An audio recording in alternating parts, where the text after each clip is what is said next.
Yeah, I am. I put Hey, everything Jojo together. stays ready. And we're live. This is Ted Hicks, Late Night Parents. Ways to follow the show, latenightparents.com or lnp.tv. Tony D, Mr. B are Yo, yo. both here. Welcome, gentlemen. And I don't know if Brian TX is taking off for the week or not. However, we're here. Gentlemen, how you doing? How's your week? How's everything going? It's Chilling, all bro. good. Chilling. What's going on, Jojo? How you living? I'm good, man. How y'all doing? I'm just chilling. Doing well. Major League Baseball season kicked off today. It was a great day. Opening day is always special. Um, so many different opening days I personally attended at Shea and City Field, and haven't been back there in a while. Hopefully we'll be back there this summer, but it's a different type of game with them with the pitch clock, with them looking at the demographics of I think the median age for Major League Baseball is tipping near 57 years old. What does that tell you? If the median age is 57 years old, then your sport is dying. So they're pushing to speed up the games, start the games a little bit earlier, in and out within 2.5 hours. The stuff that they're working on, removing the shift and everything else like that they have coming down the pike for this season and going forward. I think it's going to be pretty positive for them. I was watching a couple of games today. The speed that the game was moving, you kind of question what's going to happen with that. The analysts, the play-by-play person, because they won't be able to be long-winded, kind of like myself right now, where I'm just going off on this diatribe because they're waiting in between pitches. I like it. I like it a lot. I just want to throw it out to you guys. Have you seen any spring training, or did you see any opening day? And if you noticed the speed with the pitch clock and that the flow of the game has picked up greatly. Don't know if you noticed it or seen it, but if you want to provide any commentary on that.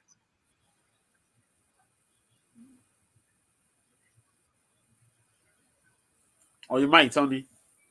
You, Mike. I was trying to share the page. My bad. I haven't watched the game.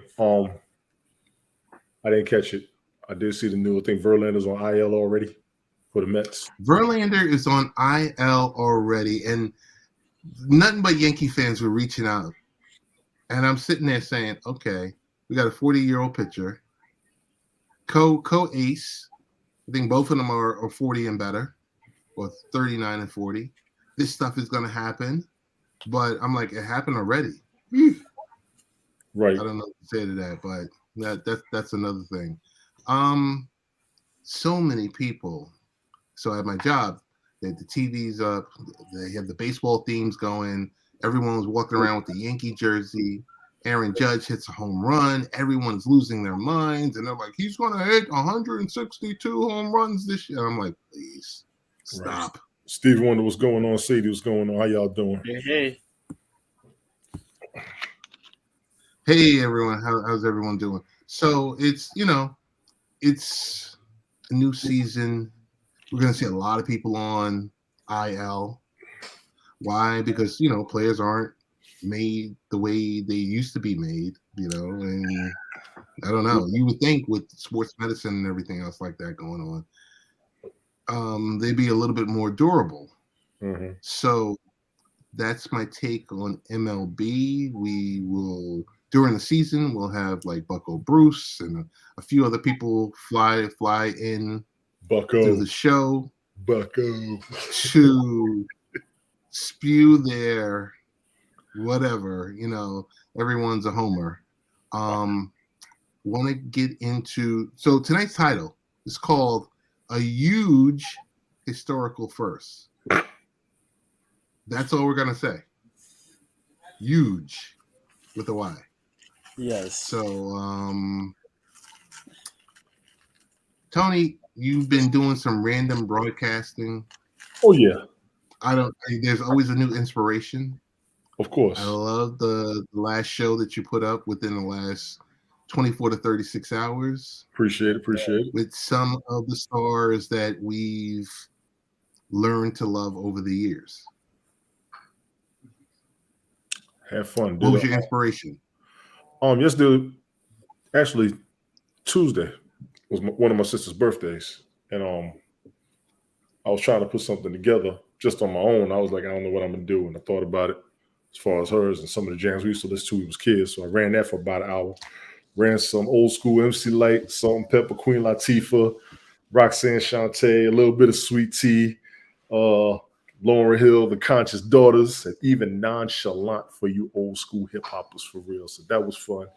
Check me out, the Random Multi-Broadcaster. You'll see it on the link tree. I'll get to that at the end of the show. And if you all have been here, you already know what the link tree is and everything that's under it. We'll do that later. You know what I'm saying. But I had fun with that. I also did one today. Just ran one for about 45 minutes. Wanted to bring a couple new jams in. The new Gorilla Lion Hyena video that I saw. I actually saw a video with Tupac and Big Daddy Kane did a song together I did not know about. That song's about 20-something years old. Ran that video. So I had fun with those. Other than that, just been keeping my eyes on the news, keeping my eyes on sports, going to work, taking it easy, man. That's been me. Got it. So what do you have planned next on a future broadcast? Like what specific genre? And when I say genre, like, you know, hey, it can be hip hop or rap, but what type of that? Or if it's R&B, you know, if it's neo soul, or because, you know, we have to drill a little bit down. But what do you have on the horizon? Yeah. On my link tree and my Miss Cloud, you'll see some of the ones that I've been doing since last November, I want to say. I have pretty much covered a lot of what I wanted to do. It actually hit me today, next month, to redo something and then continue on what I've done before. I'm going to redo a couple of marathons. I've actually had 4 marathons that I did do about 2 hours a piece. There's a few more that I've done that's been 3 hours a piece. I've also got others in my head, so I'm probably going to run some marathons of specific artists next month. So you all should get ready for that. I know the Bell Kings Fantasy Football League, some of the members want to get together, talk about the current events in football. I don't have a problem with that. Look forward to that on Sundays. I'll try to schedule it if we'll get enough of us together or if there's something big going on, which there are things happening. I just didn't want to do it on a daily the way everybody else was. I'm trying to be original and different with it. And some of the positive reviews that I've gotten, I've actually had 2 coworkers tell me they caught the episodes and thought we had something. So we get enough of us together on a Sunday. I said we can do it. We can run an easy hour. No problem. No problem at all.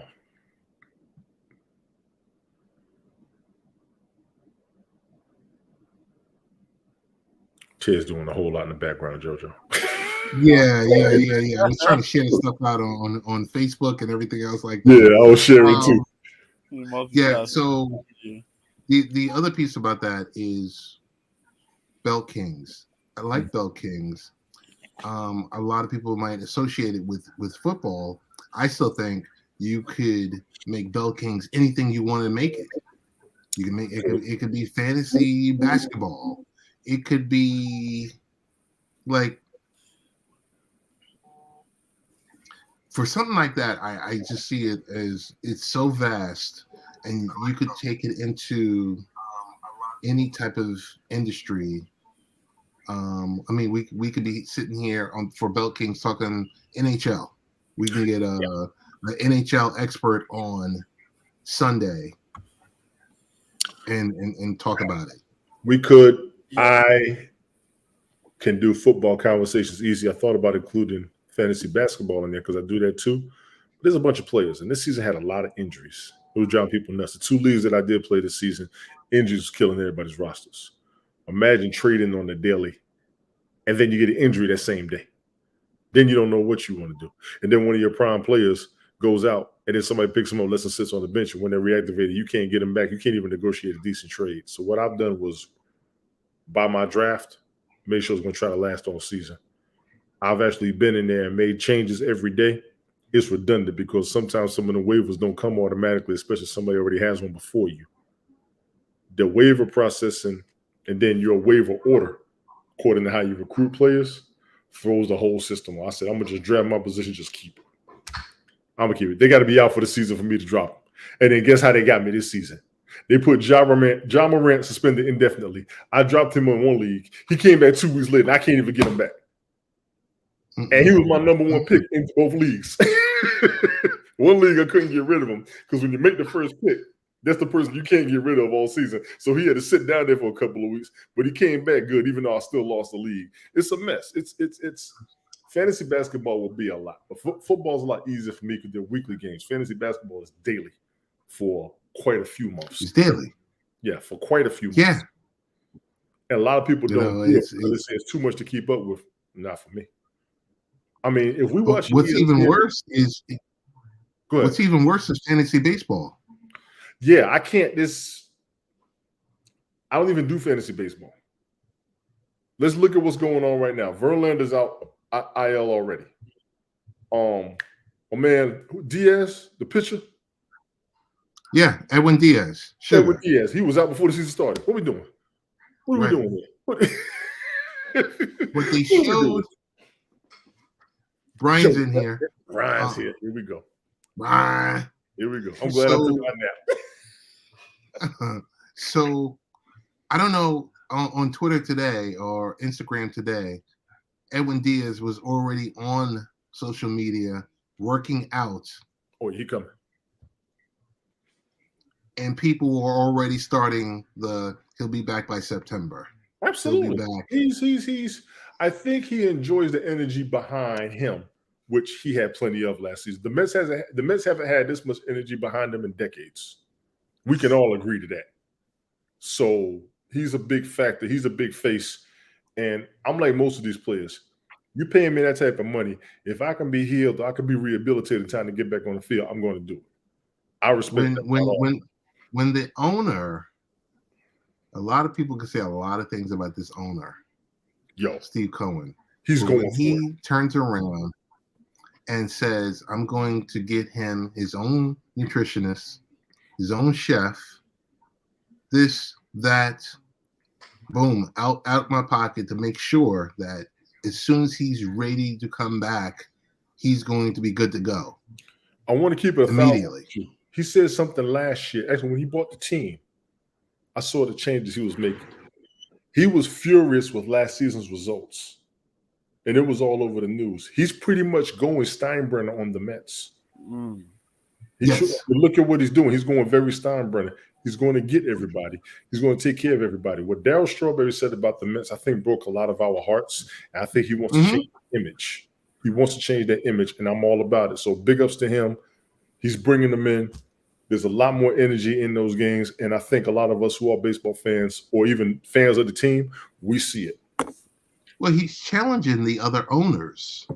Okay. He's running laps around the other owners, saying, "Hey, I'm a super fan. I love my team. I purchased my team, and now I'm going to invest in my team." Exactly. And he's doing it. He's also pushing them. He was not happy with last year's record.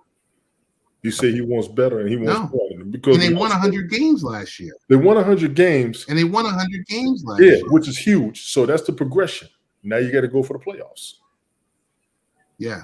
You got to go for the playoffs. So I'm happy with him. I don't know what the players are feeling. I would love to hear from them on whether they feel comfortable with what's going on, if there's something underlying behind it. But as a fan, they made me want to fly up there for games. All right.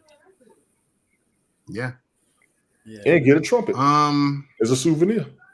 And play it in the stands. I don't want to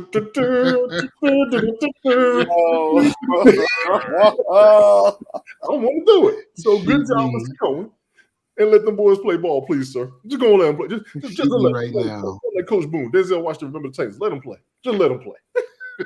Oh my goodness. Brian, what's going on in your world?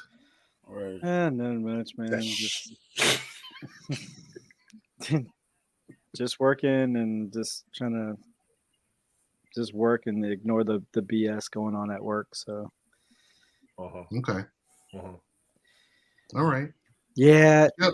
yeah. The management is just, I don't know, man. I mean, it's just It's tiring. too many Chiefs, Not enough Indians. not enough Indians, and then on top of that, Well, we can't say that. Scratch that. We can't say it like we can't talk like that no more. okay, too many. Too many people trying to be in charge. Not enough people want to work. Correct. Well, no, not that they don't want to work. It's just the fact that you're trying to tell them how to do their job all over again. Micromanaging. Bingo. There you go. So it's kind of like there's a RJ45 jack, an Ethernet jack that you got to plug into either a modem or into a wall jack. But you have one of them, but you have like 6 or 8 managers standing around, and everyone's waiting to see who's going to be the person to go under the table to actually plug the cable in. Is it like that type of scenario? In a sense, yeah. It's just we moved into a new warehouse, and it's just they're all like go productivity, get the stuff out to the customers. But it's like we had an incident today, a very dangerous incident today. Mm-hmm. So now I'm wondering, like, everybody's dreading how tomorrow's going to go. I wasn't there. I was at our storage warehouse trying to get that ready to get moved out. But I got the text message like, oh man.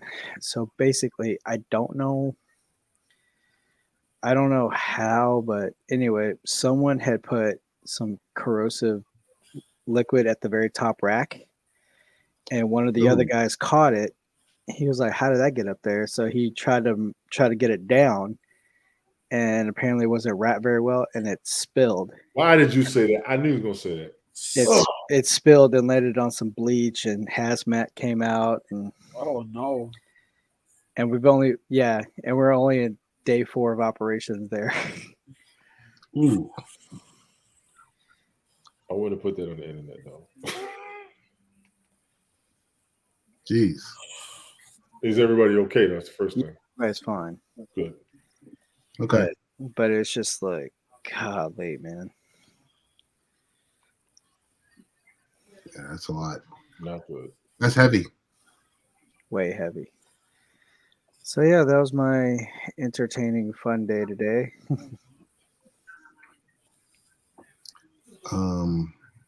Okay. Very solemn there. Sorry to take the wind out of the sails. Damn. I was like, okay. As we transition to JoJo. Joe, big weekend this weekend. Yes, indeed. I don't even know where to get started with you.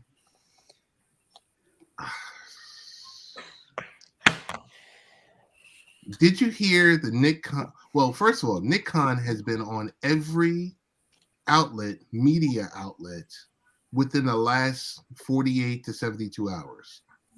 From CNBC to ESPN, you name it.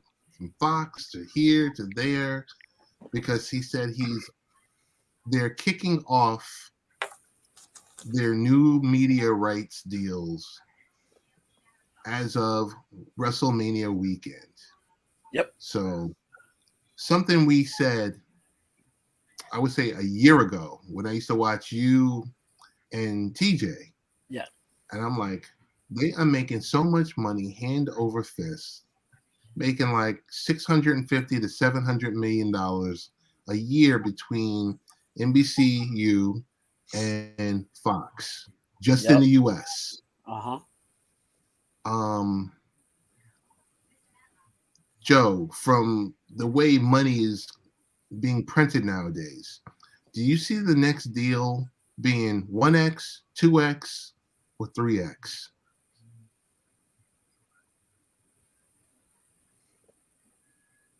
Two X. I'm ready to go north of 2. Yeah. Because if 2X they're or more.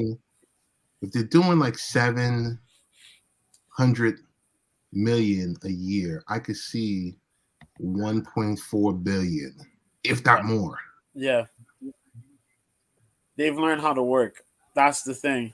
And even bigger than that is one of the biggest driving influences to this, as crazy as it sounds. Vince stepping back. Yes. Vince stepping back. You know, Yes. Everybody now that you hear want to purchase WWE or wants to get involved in the business of WWE is now asking, yo, we're willing to do this as long as Vince is backed away.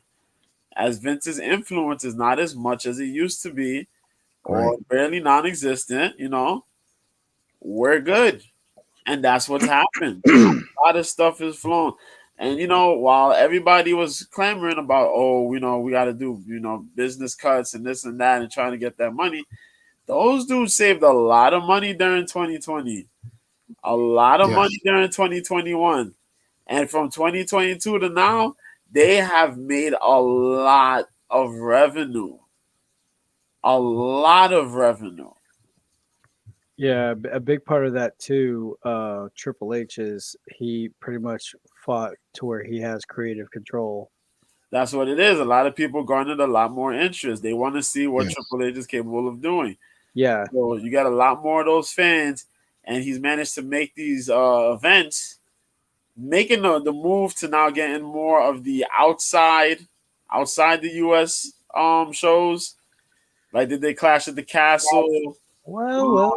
mixed up. Hey, what's happening, Carmen? Hey there, Tom. How you doing? The woman that does not want to answer her phone. Wow. She's all about the joy. Oh, damn, She's a Brian. busy woman, Brian. Stop pushing the envelope. Yes, indeed. We just watched the show, Carmen.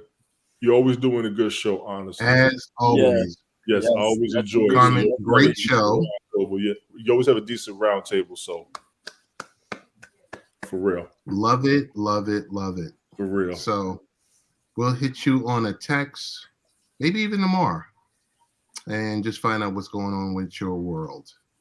All right. Right, indeed. But but like a lot of the people are behind Triple H, and because since he's taken over, ratings has gone up, merch has went up, storylines, like people are enjoying the storylines. Yeah. I think he caters to the youth. That's what needed to be done. We got to be honest that a lot of things that we were seeing that was getting redundant. Well, For the That Triple too, H. yeah. Well- That was real. We talked about that a few times. Yeah. Remember, we was up there a couple of years ago. yeah, Mhm. And like let the I'll talent. go ahead and say it. You tell old knucklehead, I ain't forgetting none of them conversations we had because we covered it very well back in the day. Yeah. Yeah. We covered Right. it very well. So we talked about that. He would always bring up they need to do something new to make it work. Triple H has been doing. Yeah, Yeah. and then also too, JoJo could validate this. Like I've said it many times, let the talent be the talent. Don't give Yeah. them no stupid gimmicks. No give them no stupid Yeah. storylines. Yeah. 'Cause that- For the most yeah, part. No. Go ahead, Brian. Say what you because said. now that Roman Reigns is into his own, talking for himself, and he's killing it now, versus back then they're like, Yes. how can a badass dude like Roman Reigns be all like, man, I don't know, suffering succotash. Like, what badass dude says suffering succotash? Don't bring that. That was a low point. Yeah, that was a definitely low point. And then just trying to like Vince was all trying to keep it, ramming down our throats like he's our guy, and everybody's like, Yeah. no. No. But then when he Right. took a whole year off, and then when he came back as a heel, people loved it. They're like, finally. I mean, Yeah. that whole bloodline storyline has been the best by far in years. I mean, it made me start watching again because, to be quite honest, I haven't watched it in a long time.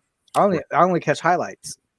Right. Mm, Right. The line needed to be done. They needed something new and something different. And yeah. I think it's actually giving some respect and acknowledgement to the Samoans, people born in the Pacific, Yes. never got Yes. their Yes. respect over the decades. I have no problem with that, and I will say that as a fan. They never got enough respect over the decades. Do you realize how many of those family members have been wrestling in WWE? Yeah. I mean, the Yeah. only And that's I mean, being real. other than Rikishi, they got the popularity like The Rock, Yeah. You had The Rock, you had Rikishi, you had Yokozuna. the All Wild of them. Samoans. Yeah, Yeah, all of them. It was Yeah. unrelated. So Wild Samoans, the head shrinkers. Yeah, you got a lot of those teams, man. they all doing it. So big ups to them for that. Drew McIntyre done his time as a solo champion, but he could still do it. Roman Reigns did his time as a solo champion and with the Shield, but he's still doing it. John Cena's done his time. He's still doing it. Braun Strowman has done his time, even lost weight. Now he's more compatible. They're bringing back some of the old guys. Even they're admitting it's too old and it's too much time to recover. Goldberg said it. He has no problem fighting, but it's taking him longer to recover after matches. yeah, because the Right. guys are younger, stronger, more physical. Undertaker is showing it, so they got to do something for the youth. A lot of us, we're old heads now. We are old heads of wrestling. Yeah, We got to let the youngsters have it. yeah. But I mean, but I've always said it numerous of times. It's like, you know, you let the talent be the talent, but then also too let the talent evolve within themselves.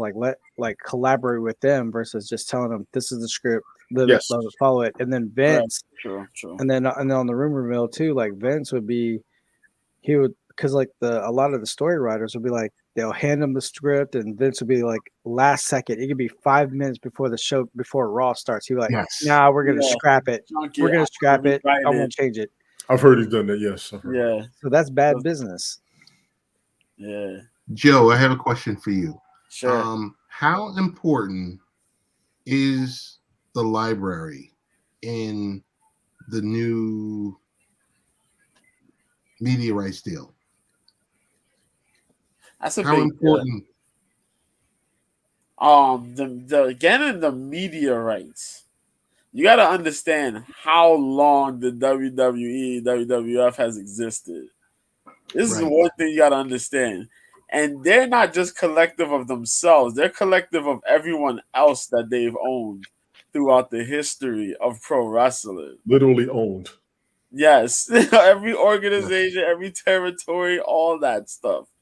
So we're talking about years, decades upon decades of wrestling. Close to a We're century. talking about, yes, a lot of wrestling. You know how hard it is to cram a lot of wrestling to watch? That's what Yes. you gotta do if you get all of that. You know what I mean? That's what I'm saying. I mean, That is crazy. That is billions of dollars in wrestling right there. I mean, just like the whole week. I mean, you look at the schedule. Like Monday night, you got Monday Night Raw, and then you got AEW Dark. Then on Tuesday, you have NXT 2.0. Then you got another, what is it, AEW Evolve or something like that. And then Wednesday night, you got AEW Dynamite. mhm. Thursday night, I don't remember what that was. Oh, now but you have Impact and now ROH. And Impact now and ROH. If ROH. you own a Okay, R- if you own a on Honor Thursday night. yeah. Then Friday night, you got SmackDown, and then you got Rampage. Rampage. Mhm. And Saturday night is just like pay-per-views.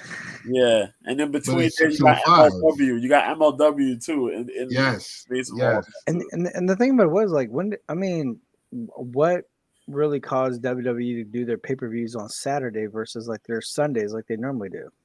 Because people had to get up to go to work on Sunday and the show would run over. Oh yeah. If you think Oh, about yeah. it like that, Saturday night, most cats are up watching something and nothing on TV during the illness rating of the world. Everybody pretty much saw every movie they ever wanted to see. So when nothing was out, pay-per-views are prime. And then they made it last 2 nights, which used to trip me out. That's a lot. If you're making the last 2 nights, the credit I'll give them is you're making sure everybody gets their shine during the main events. Yeah. How creative is it for WWE to go from pay-per-views to premium live events and hand it all over to Peacock for an annual sum? Because you don't have to you're not worried about the headache anymore. You're just No. worried about the gate. You don't worry about You're the not, headache. you're not worried about buys or subscriptions and all of that stuff. You get out of that game. That's exactly what they did. They got rid of their network, sent it to Peacock. Peacock is a free channel you can pick up. Everybody can watch everything. You got a channel that doesn't cost anything. So what you have also can gain value instead of losing value like it was doing. Yeah. And it's a streaming platform. Everything is streaming right now. Nobody's paying and subscribing. Everybody is streaming for free. If you got to pay for it, they will leave. Yeah. So you pay for you pay for that subscription. Mhm. You go and you're gonna get the subscription. You gotta pay the extra for the pay-per-views or whatever. But you're gonna have a lot of people go over there because it's not just that content. There's a whole bunch of other content there as well. Right. And Right. the Peacock deal ended up doing a lot better than the WWE network, Yes. which is the craziest Peacock is rocking part of it. Peacock is rocking it. the whole thing. That's the craziest part. They took all that time to do the WWE network just for the WWE network to be crappy streaming wise because things were Yes. cut off and all that. Oh, At the end of the year. The access to it was horrible. I can tell you for a fact.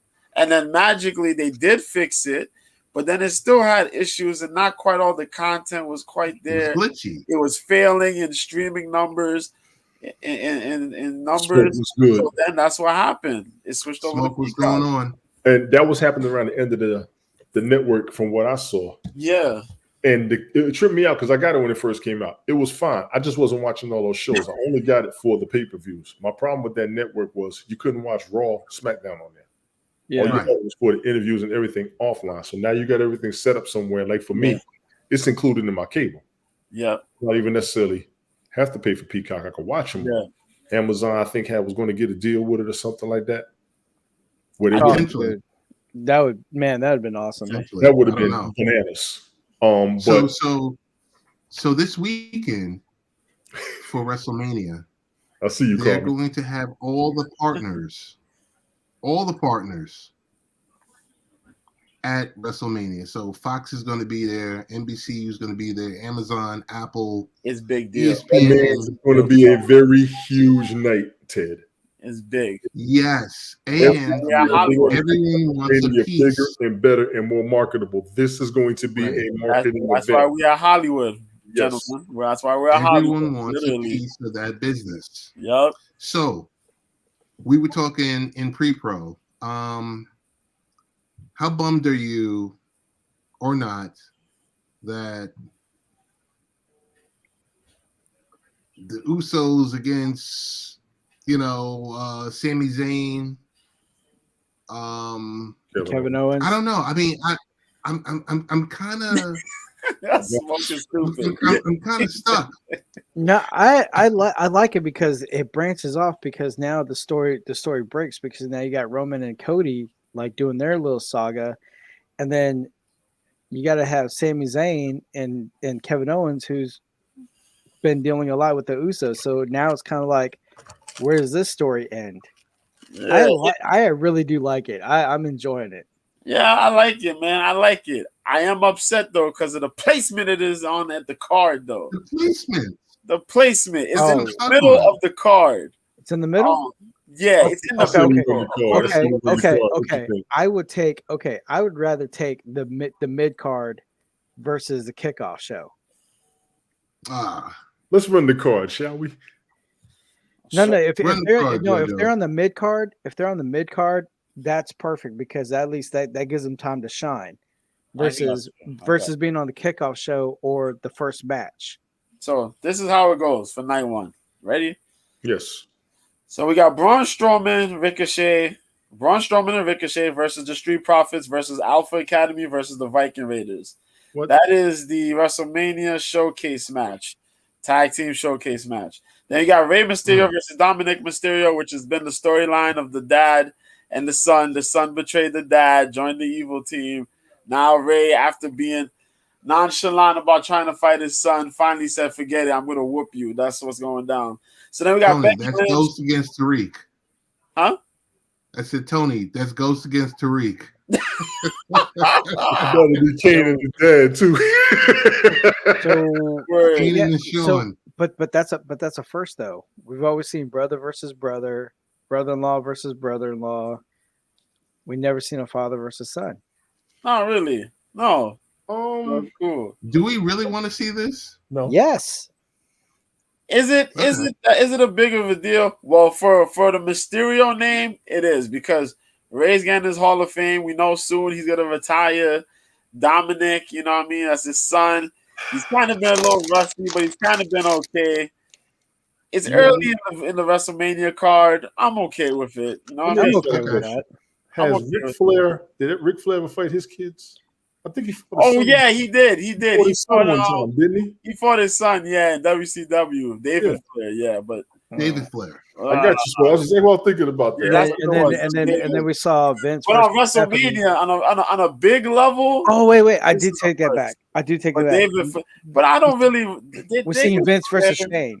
Vince did saw go Vince against Shane, I Shane. think. Yeah, he did. He went against Shane one time, didn't he? Yeah, and then Oh, we yeah, saw Vince Vince and against Shane, that too, Stephanie. yeah. So yeah, okay, Yeah, I'll there take you that go. back. Yeah, but it's like the of this magnitude somewhat, because he's gonna retire. It's Ray. Ray's the dude. It's time for Ray to sit down. They threw him off for Yeah. blood.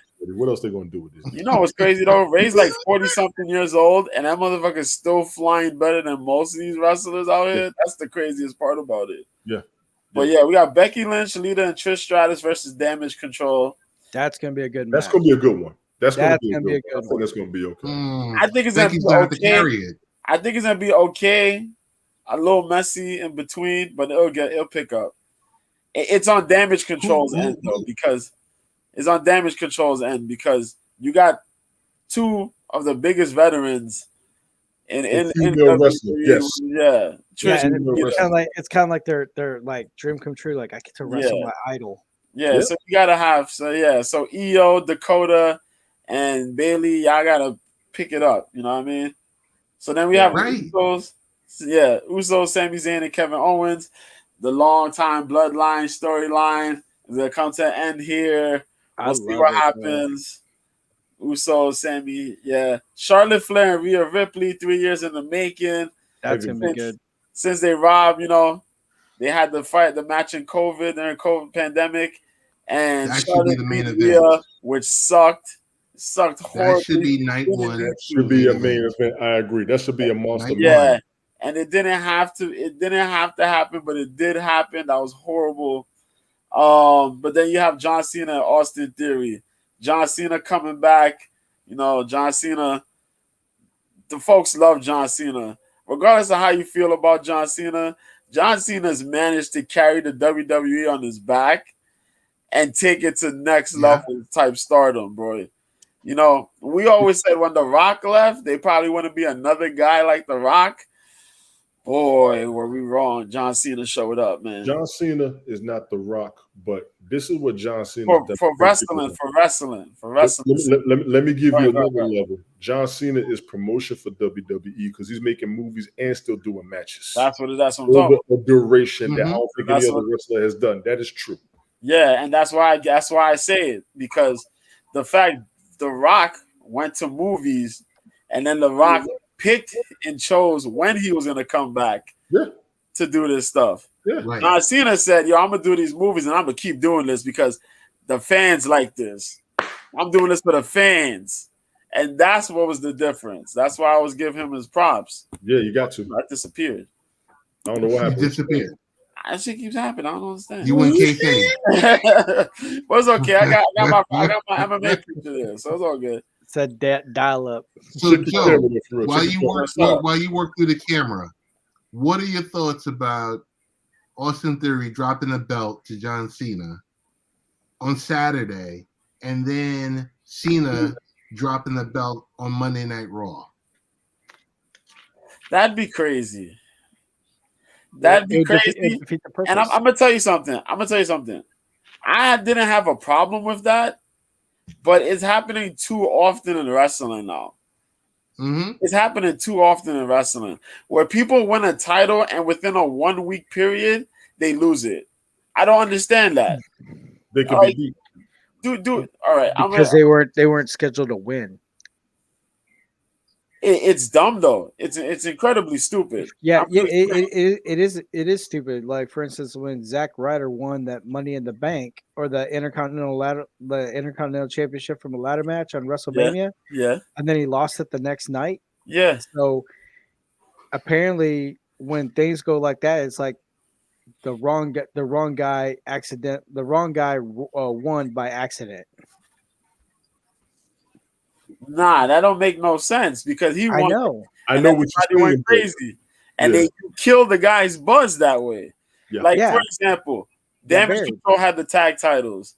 They lost it on an episode of Raw to Alexa Bliss and Asuka. During that week, we had Crown Jewel, and on Crown Jewel, which I think was the Friday or the Saturday, they lost the titles back to the Damage Control all over again. So Damage Control, that were the tag team champions on that Monday, ended up being tag team champions again on that Saturday. That makes no sense. Yeah, and then remember when Kane won the title for 24 hours Yeah, makes and no and sense. and they never gave him another title run after that. Exactly. It's stupid. You know what I mean? It's stupid. It's totally stupid. Darby Allin beat Samoa Joe for the TNT title because it was at his hometown. You know, And damn well Darby Allin ain't beating no Samoa Joe. Go And ahead. then days later, he loses the title to Samoa Joe. Shut up. I don't want to hear that. So that's what happens. What are we doing here? Exactly. So it's kind of stupid. You know what I mean? Yeah. It's stupid when you see it. It's like, yay, we did it. But then he wins it again, and then people look and they're like, why the hell did that happen? That Even makes no people sense. start catching on to it because this day and age, the wrestling fans, these wrestling fans pay attention to it and they go, yo, that's dumb. If that Yes, was Smoke, I the agree. whole case, then yeah. Smoke says it's right. You got to transition belts from heels to faces and vice versa. That's what they've been doing. I agree. Yeah, you got to do that. You got to do that, but you got to do it a lot better because then you have you have smart fans now. That's the whole thing because you have social media. You got smart fans now. You're right. Before we could have just seen it and been like, "Yo, that's cool," and been pleased.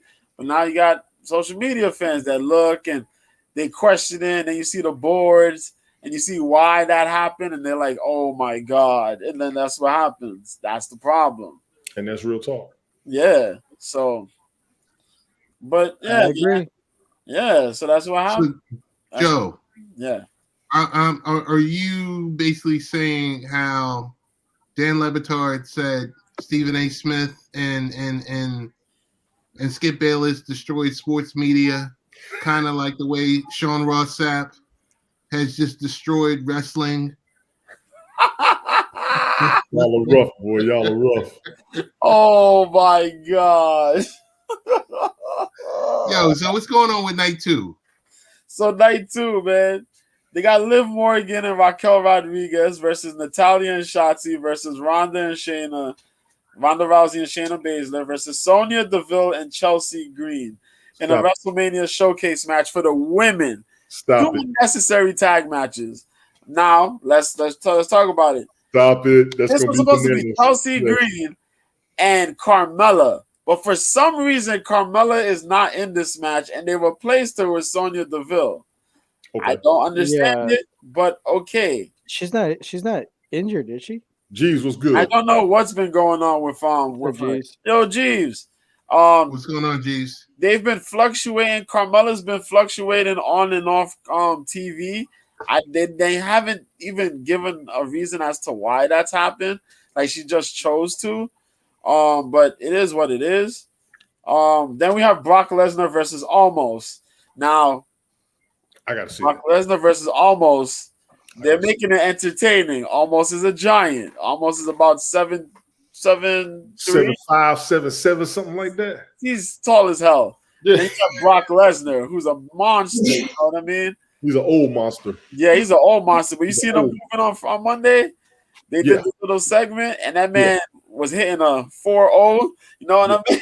He on the dash, man. Like, yo, this dude was hitting some speeds, boy. But yeah, I'm looking forward to how that's gonna turn out. If Brock could get that man over for some German suplexes, that's gonna be bonkers. But I'm looking forward to that big man match. You know, Vince got some influence in that match, some influence because he likes his monster people fighting. He made that suggestion of Lesnar versus Omos. Yeah. So we got Edge versus Finn Balor, Hell in a Cell match. That's been a long storyline, Judgment Day and Edge, because Edge created the group. The group betrayed him.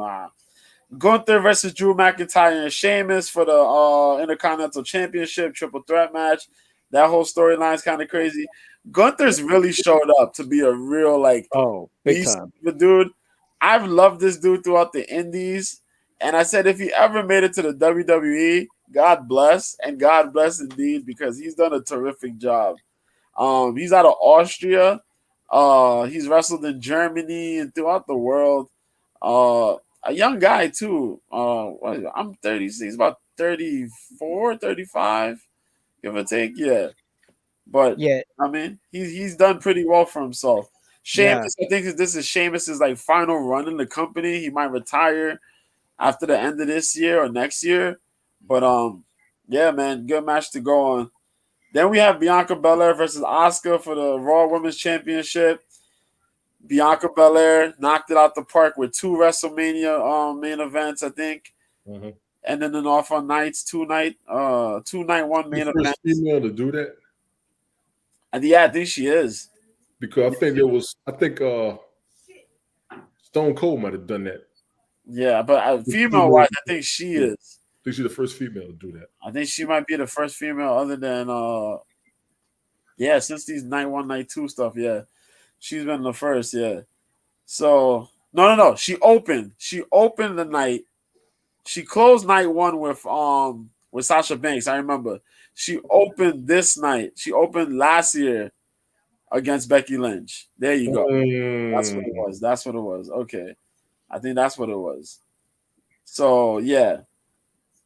So Asuka had the titles. It's been a long time, and a lot of people want to see her win the title, man. Again, because Asuka's been one of the workhorses for that division, for real.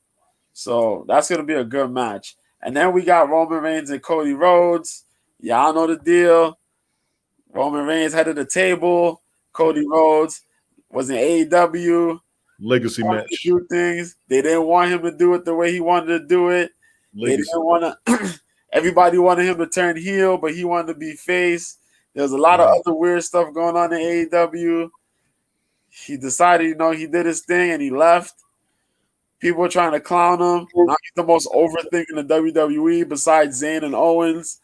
Yo, come on. Smartest move he could have ever made. Exactly. And now he's going up against the monster heel that is Roman Reigns, reigning 3 years strong in the WWE as a heel. So, yo, that's the card, man. What else we could ask for? Yeah, I mean, the promos between Reigns and Cody has been stellar. But I'm telling you, man, that joint's gonna be crazy. But that night 1, that's Seth Rollins and Logan Paul, yo. That's gonna be, yo. That's your sleeper of the night, That's the showstopper right there. That's gonna be your sleeper of the night, man. YouTube personality, Logan Paul, prime owner, 1/2. This dude is really about this wrestling life. He is. Regardless of how crazy he's doing things outside of it, the crypto scams and the NFT scams and all that other crazy stuff. When it comes to him putting on his wrestling shows, when it comes to him performing, he will perform. He will perform and he will market. I got that. Yeah. I want a guy like Seth Rollins. Wow. Yeah. I want to segue to his brother. But what the Pauls do is something really remarkable. Before we go to Jake Paul and how it kind of dovetails with PFL, this is where if you have a tour, you have a wrestling tour, you have an independent tour or organization out there, everything, worlds are going to collide. Yeah. In Hollywood this weekend, starting tonight. Yeah, there's gonna be card tomorrow night and then Saturday and everything else like that. Saturday during the day. because nothing else is going can compete against WrestleMania. Joe, your thoughts and the deal with Jake Paul partnering up with PFL. How much of that deal is, I mean, we can talk about the whole impact of it, but how much of that is Jake's 70 million social media followers? How much of it is marketing versus how much of it is his athleticism and getting out there and, competing in the PFL? A lot of it's going to be held on marketing. If we got to really put it to 100% standpoint, it will be 65 to 70% of marketing and 30% of whatever he's going to do. Got it. I'm going to tell you that right now, based on what we can see right now, because we've seen him box, and he boxed these guys, and he shows some boxing skill. But the criticism is these guys were out of their prime. Yeah. As, you know what I mean? For the most part. To me, other than the Anderson Silva fight, most of these guys out their prime. Anderson Silva beat up, what's his name? Quite a few people. Chavez Jr. If he beat up Chavez Jr., I'm not going to say Silva was out of his prime. Come on now. But, a lot of that, he fought some guys that are out of their prime, and he fought Tommy Fury. But is if he's going to be able to put the skills of actual MMA fight to the test, he got to train, and then we'll see from there. But a lot of just that marketability. He's been able to go out there and do all the boxing, so people watch the boxing. How many people watch the boxing? A substantial amount of people watch the boxing. No crazy numbers, really. I still didn't even get a checkup on that Tommy Fury, the card that they fought at, how much that did buys-wise. I never looked that up. I heard what the numbers they said, but I'm not quite sure if that's true or not. But when he goes into there, I think they're gonna bring in some numbers. The numbers will raise up a little bit when he goes to fight. I believe so, but to me it's a 65-70% marketability, 30 to 35% actual skill. There you go. Because isn't the PFL going to be looking for Jake Paul to be not just promoting his fights, but other fighters during the season? I think so. I think so. A little bit here and there. The thing is that with him coming in here now to market fighters, is like that's cool and all, but a lot of the fighters have been pretty much marketing themselves. If anything that he's gonna try to help push will probably be whoever he faces in these super fights that he's supposed to be doing here, because that's why they brought him in for the super fight portion of these events that are gonna take place. Right. Which I don't know if you guys know, he's getting a substantial amount of money for every time these super fights take place. Which is kind of fucking crazy. And he's also going to be eating because they split in the fights between the Zone and ESPN. So that's something else as well. But I think it's going to be more so about him promoting his opponents and the events that he's on, more so than the rest of the fighters. Yeah. What's your thoughts on the format? The format, how the format is different with PFL and UFC. I love the format. Like how Dana controls. He's the oxygen in the room versus you have an actual season. I like the format a lot better. I like the tournament format. Not to say that the UFC does their thing pretty good, but because of certain circumstances, you might not see a fighter fight for like a whole year or 2 years.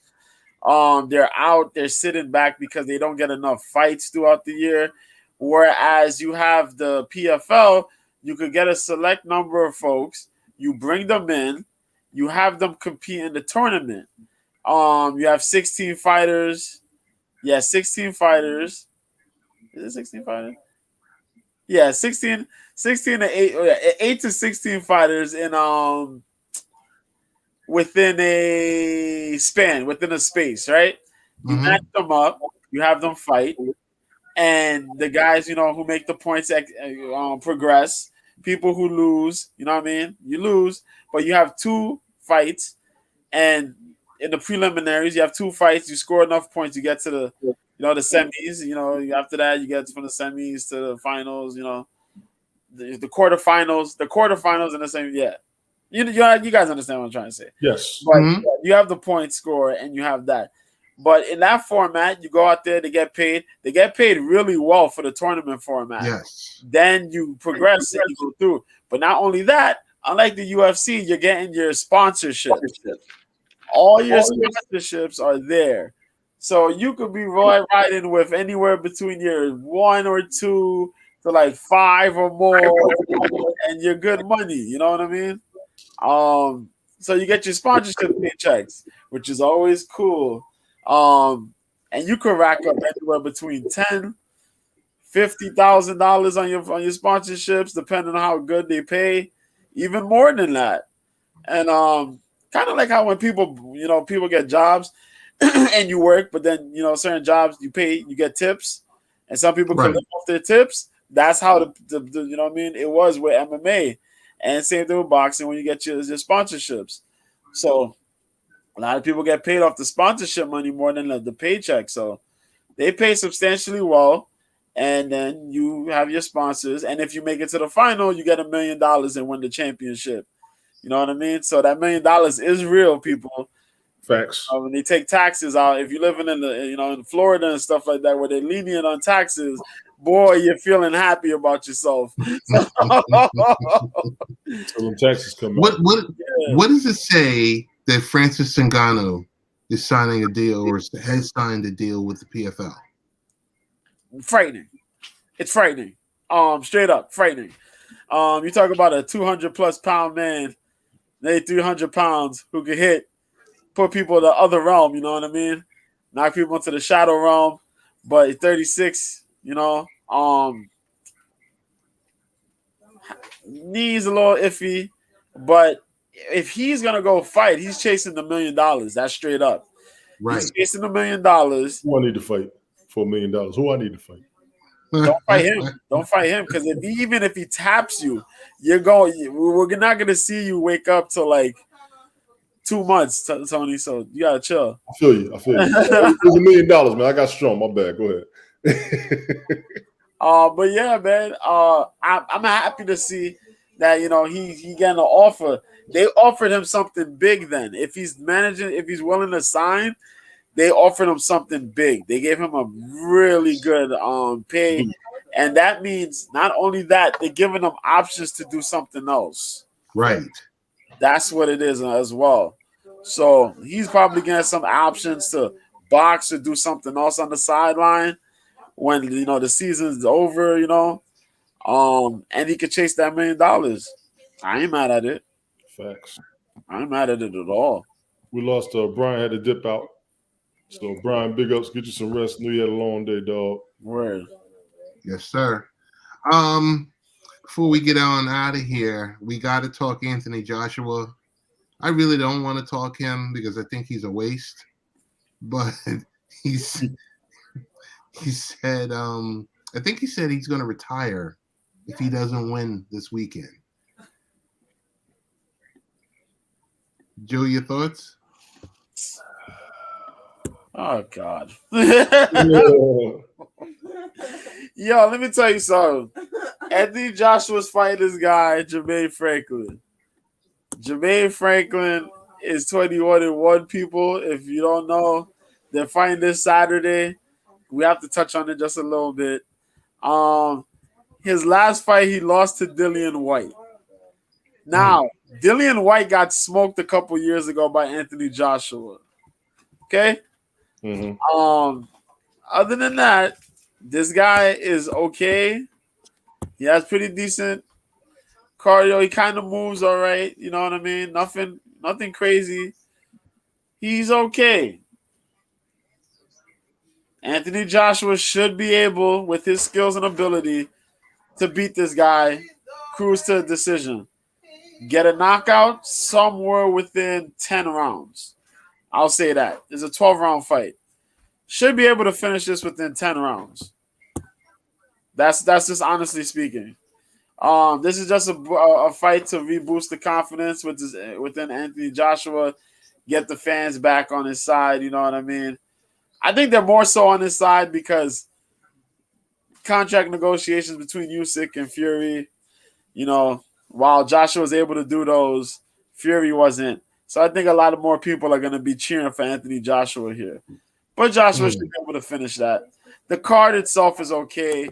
If there's a fight you should look out for, people, Galal Yafai out of England will be making his debut.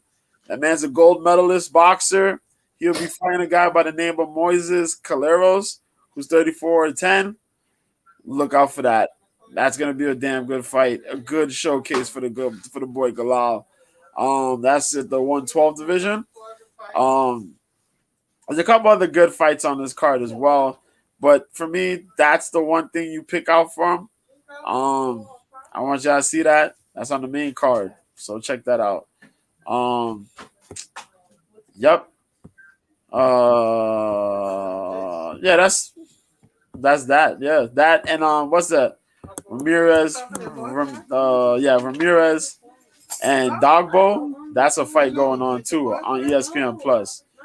So check that out too, man. In a couple of weeks, we're gonna double back with you to discuss Tank Davis, Ryan Garcia. Question for Tony D, because I know he likes to get out there and go to the movie theater. Word. Did you see John Wick 4 yet? I have not. I've only heard one bad review. I've only heard one bad review. Other than that, everybody has said it's been outstanding. Apparently, there's going to be spinoffs. Oh, man. I have nothing on it yet, but I've heard excellent reviews. Yeah. I've heard it was an improvement upon the previous one, and it's an improvement on the whole series in its entirety. John Wick 4 is something else, man. They said it was for real.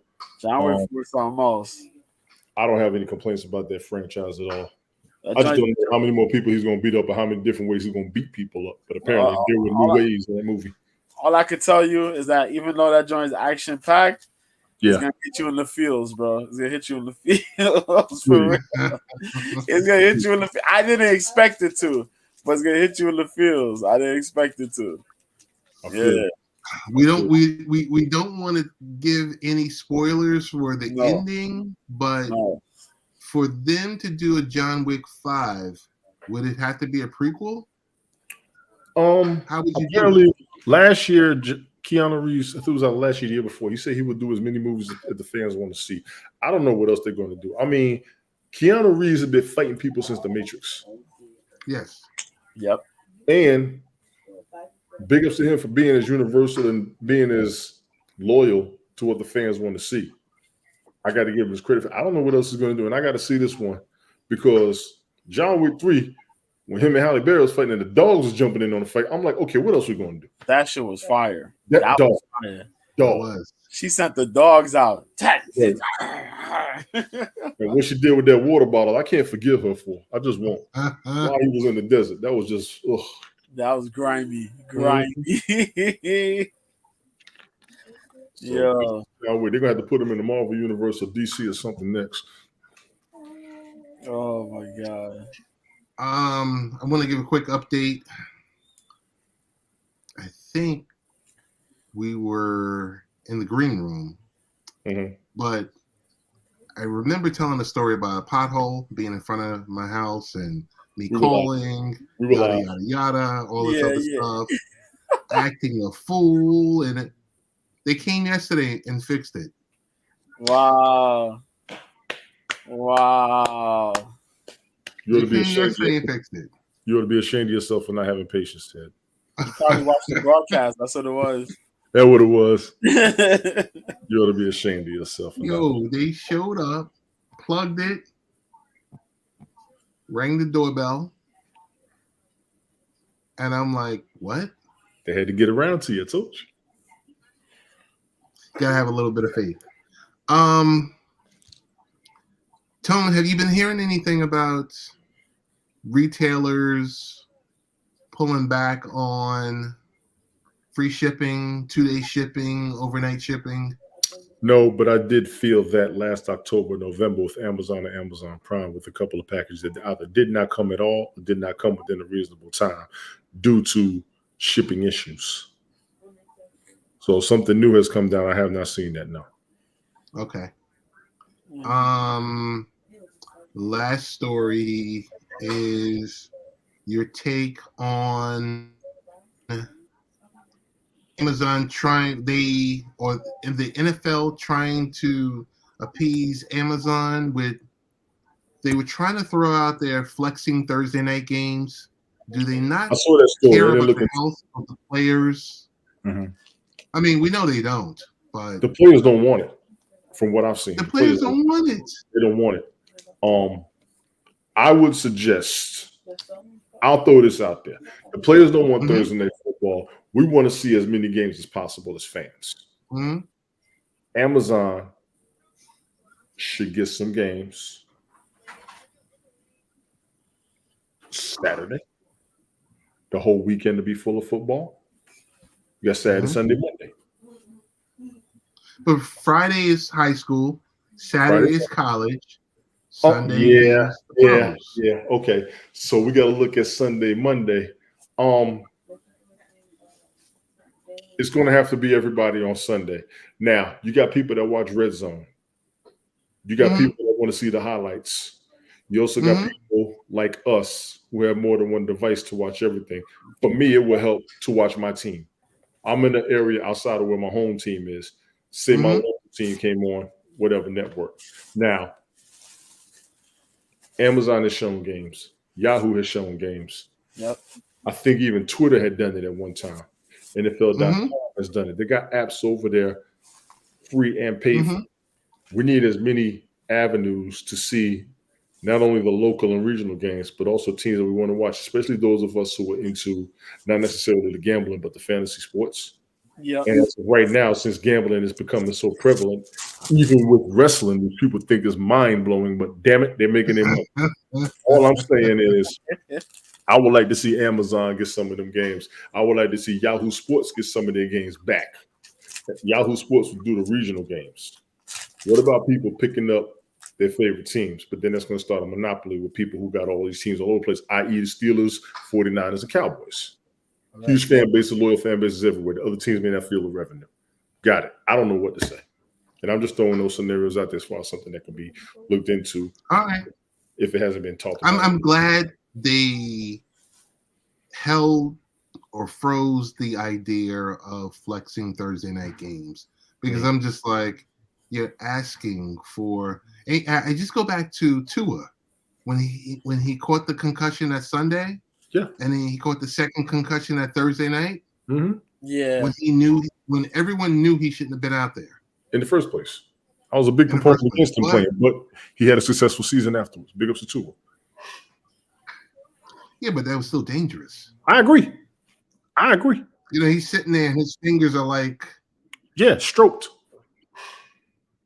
Look like a cartoon character. Look, some of Tom and Jerry, Woody Woodpecker, Bugs Bunny, Heckle and Jekyll. But then you want to get back on the field. A few $1 million will make you do that. Tone, tell us about the genesis of the jersey that you're wearing.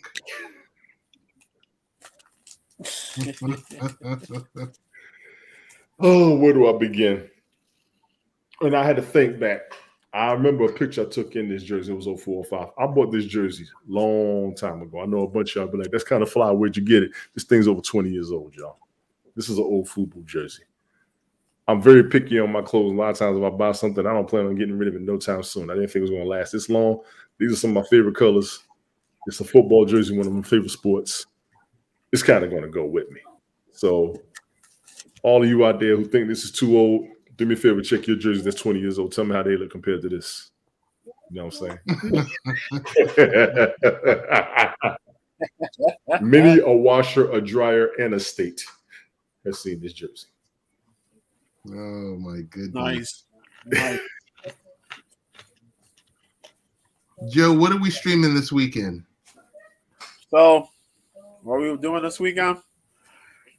We're going to be streaming. I will be on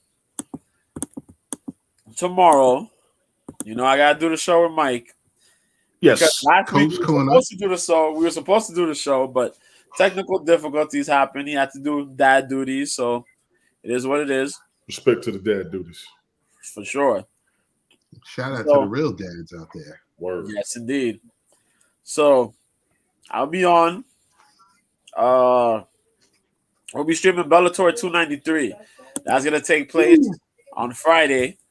Headlined by a fight between Marcelo Golm, 10-3 Marcelo Golm out of Brazil against 14-6-1 Daniel James. The co-main event is an interesting one where they're one of their top stars, prospects, you can say, prospect stars out of England, Liam McCourt from SBG, trains at the same gym Conor trains, against former UFC bantamweight title challenger Kat Zingano, who's 13-4. Whoever wins here is most likely next in line for the featherweight title, which is held by one Chris Cyborg. There's a couple other good fights on this card as well. Salter versus Aaron Jeffrey, probably for the next in line for the middleweight title. My young prospect boy Archie Colgan is fighting Justin Maltavo, Sullivan Cauley, Luke Trainer. And there's a lot of good fights on the prelims as well. My homegirl Pam Sorensen, love that girl a lot. My dude Lucas Brennan, whose dad used to fight in the UFC years ago. So he's undefeated 7-0. And Lance Gibson Jr., whose dad is Lance Gibson. Both of those dudes are undefeated. Do watch their fights. Their fights will be on the YouTube. Will air on the YouTube on the prelims. Mm-hmm. As well as the just retired Benson Henderson's wife, Maria Henderson, will be on the card as well on the prelims. So check those out. So I'll be on for that. There's no UFC this weekend, so I get to pay attention to the other stuff that's going on fully.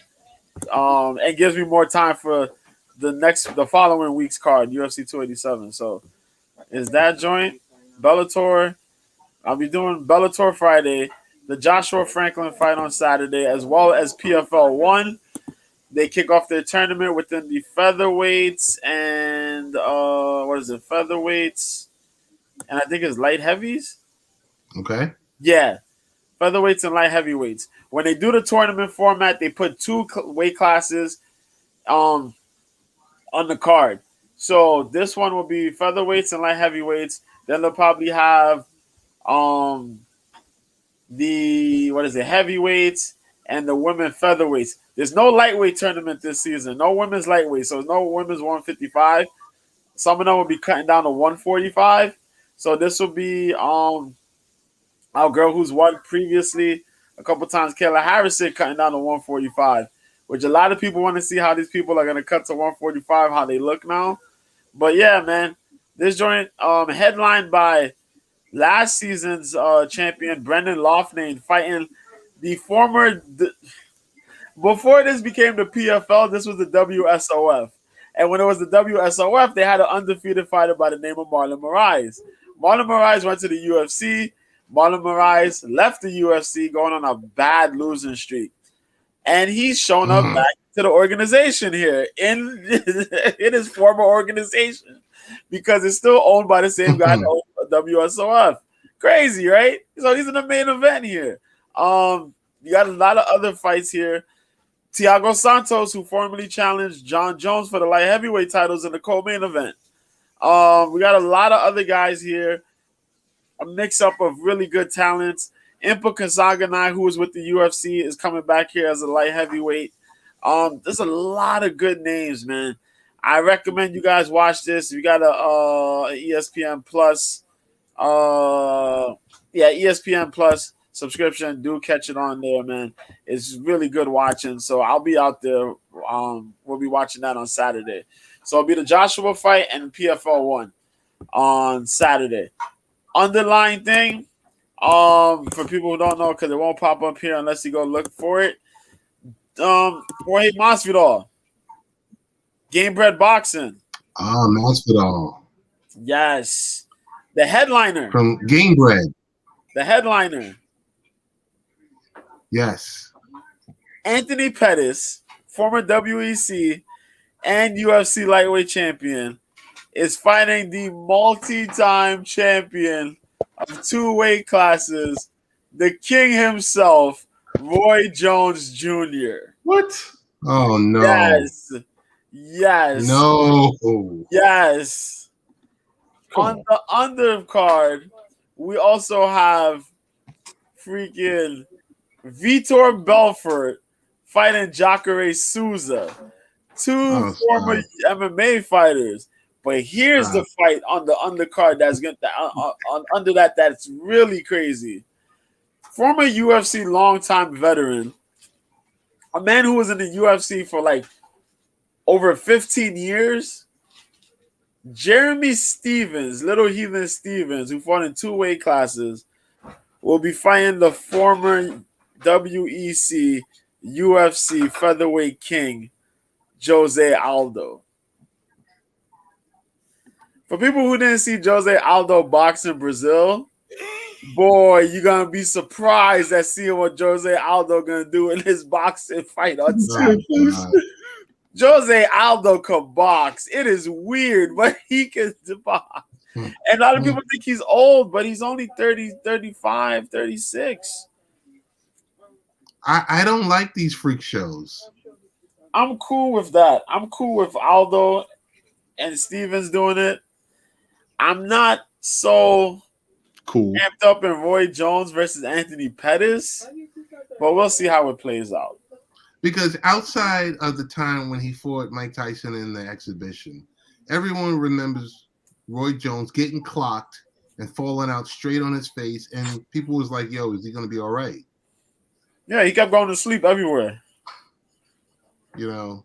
Gary Boxing MMA says Jose Aldo can box eggs, got thunderous body shots. Yes, indeed. What's up, Gary boy? Yeah, man. Good, yeah. What's going on, Gary? Roy Jones keeps going to sleep everywhere. Yeah. When he did his little tour, his final little tours to try to get that 1W, yeah, he got slept everywhere. He even went to Russia because now he's a Russian citizen and got slept over there. Yeah, that's right. Yeah. A lot of people don't know that. Roy Jones Jr. is a Russian citizen. Yes, he is. He got slept. Yeah. Is it a Russian or German? I think, Russian citizen. Yeah. He got slept in Russia. Yeah. I don't know. Crazy. Crazy. Is that a Triller card? I think so. Yeah, it's on pay-per-view. Yeah, that's what it sounds like. But yeah, there'll be something there. That's why you see Colby Covington's possibly get a title shot against Leon Edwards. Yes. Because he didn't snitch. He let Jose he let Masvidal go free. Yep. So Masvidal can make this money. Yeah, next week he's gonna go fight in the UFC in Miami. He can have his events go on. Yeah. You gotta play chess with people playing checkers, man.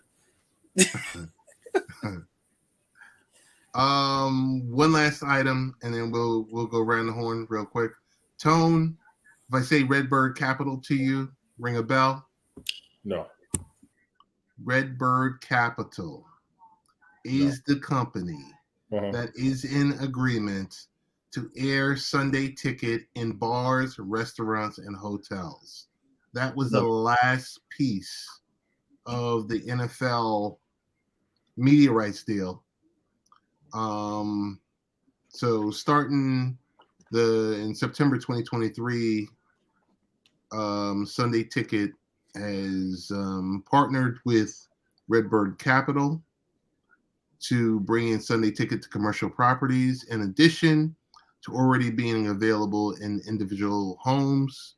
The new company will be called Everpass Media, who struck a multi-year contract with NFL, meaning bars and other public venues will have access to Sunday out-of-market games this season. So whatever specific bar you might go to this upcoming season is going to be covered by Redbird Capital. What used to be DirecTV, will be another company like that. So let me ask you this: Would you bringing that up? And I apologize for cutting you off. It used to be. No, go ahead. It used to be DirecTV. You Mhm. said. Yes. DirecTV had a deal with AT&T. Will Redbird be working with AT&T?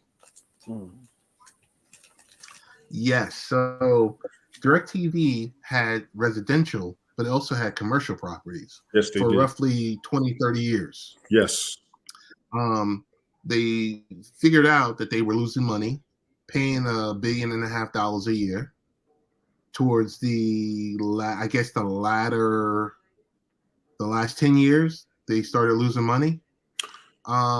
So the new package for Sunday Ticket is going to YouTube TV Oh, yeah, you did talk for about that. residential. Yeah. But for commercial, that was the last piece. It was like, who is going to cover the commercial? Meaning bars and restaurants where you walk in and you go to Buffalo Wild Wings and you see the games all around. Yes. That's the But company. they're also so I just lost it. It's all right. It's just And I'm guessing at some so go to point YouTube TV. If you have YouTube Premium, are you still in the game? you're still in the game. Okay, that's those will be the connections. Okay, so that's going to work. That's going to work. So I'm just thinking at some point, I really don't know how this is going to work, because I was thinking at some point that DirecTV would sublet like a deal. You know, kind of like you know how we buy tickets. Let's say Taylor Swift or Beyonce or whomever comes out with a concert. And then there's that second selling market. That's what I thought DirecTV was going to jump in on and say, okay, Who was that competition? Right. What was that other company? Because people who don't have cable have DirecTV and they had somebody else. I forgot who it was. But if DirecTV was losing out and then it signed on YouTube, that's going to be a big plus for them. That'll be more subscribers. The game right now is about viewers over profit and revenue. Yes. They all have to be sponsored by somebody. Even the major companies are going to have to be sponsored, because that's what we're hearing. Look at WWE. WWE was worth $1 billion every year, but he would lose that money. He had to find a way to go back and stay on top of it. So he started getting the major contracts. He started having people wanting to invest in buying him. Vince ain't dead yet. Vince is about to be rejuvenated, and all of these companies are following the same format.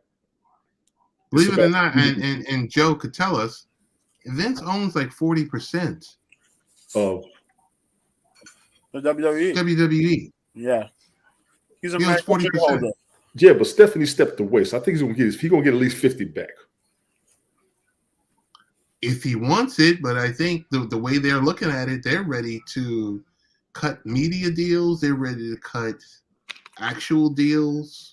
They have to do a new generation of business. Yes, that number is going to be something ridiculous, because, like I said, you factor in the library, you factor in 50 years of content, at least. I'm gonna say 70 to 80.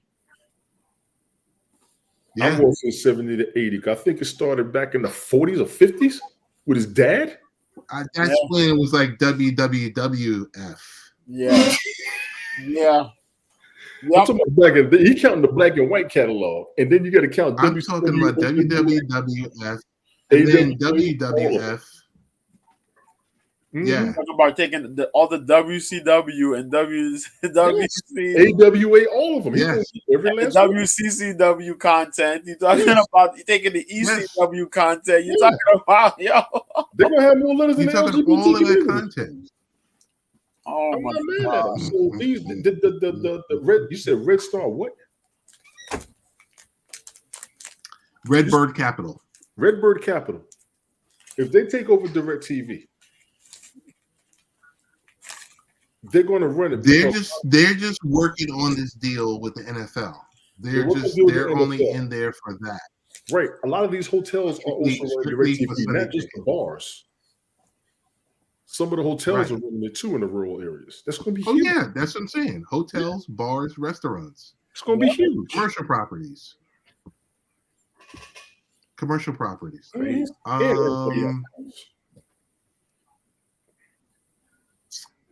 Can you imagine? Joe? Yo. I didn't. You were in the middle of a thought. I didn't want to kill your thought. You No, said I'm good. imagine. Oh, go ahead. Oh, Joe, best place to find you? Oh, catch me on Twitter, man. I'm on Twitter. New Year, same B. Catch my tweets, my retweets. Throw some random information out there into the atmosphere. Just catch it. Fridays, I'm with my boy Mike. Mike Copenhaver on Cope's Corner. Cope with a K, Yes, sir. Corner with a K. Fridays, 9 p.m. Eastern, 6 p.m. Pacific. Catch me on the weekends. Okay, on the app called OK Live, the app where not many people speak English, but I'm one of the few. Let's go. Where we stream fights. Whenever there's fights on the weekend or during the week, I am there. I will be there Friday, tomorrow. I will be there Saturday. If there's something I missed, then you'll catch me Sunday or during the week. But I'll catch up on all those things. That is that. Yes, sir. Tone, Yo. Tony D. .original. Yes, sir. Where can we find you? You can find me. Linktree, Tony D. Original. I'm going to just stop right there. You said 60 minutes. We had 9 minutes. I wouldn't do you like that. I wouldn't do you like that. But if the link tree is out of order, how do we? Oh man, you can find me on Twitter, TONYTON72. You can find me on Instagram, TONYTON72. You can find me on Twitter, TONYTON163. You can find me on TikTok, TONYTON19723. Spoiler alert: TikTok is in trouble. I did not think TikTok was going to go through what they were going through until I saw an email today, specifically myself. They are in trouble. I have nothing to do with TikTok. I love how you connect with everybody, TikTok. I love the stuff that I've seen on their TikTok. I'm still getting a kick right now off of that retirement homes page with these old folks doing rap songs. I'm not going to lie. Y'all are killing me up in there. I'm having a ball, but you all are in trouble. I want to cover that next time. We got to dig deep into that. No disrespect. We'll cover that next time. We'll cover that. And Congress, that CEO of TikTok, you stood your ground against Congress. You made excellent points. I got nothing against you, but I think you all are in trouble. Appreciate you, Ted. Everybody up in there. Yo, Gary, that was the small rundown. You didn't see the old ways I used to do it, but I appreciate you, cuz. Joe, thank you for the assist. No problem. I can't thank you enough. I know you wanted to do it. I feel like LeBron going against the NBA with these two. Christopher Michael, what's good, bro? What's happening? Yo. Christopher Michael, Haps fam in the house. Chris Michael, how you doing? We'll talk about TikTok and we'll talk about ChatGPT. Yeah, we'll talk about a couple of those things, along with WrestleMania wrap up, Anthony Joshua finally retiring. Joe gives some of the highlights on that. Talk about Tank Davis knocking Ryan Garcia out. Talk about we'll also talk UFC, latest UFC card, and a whole bunch of other topics for the week. We're out. Thank you. Peace. All right,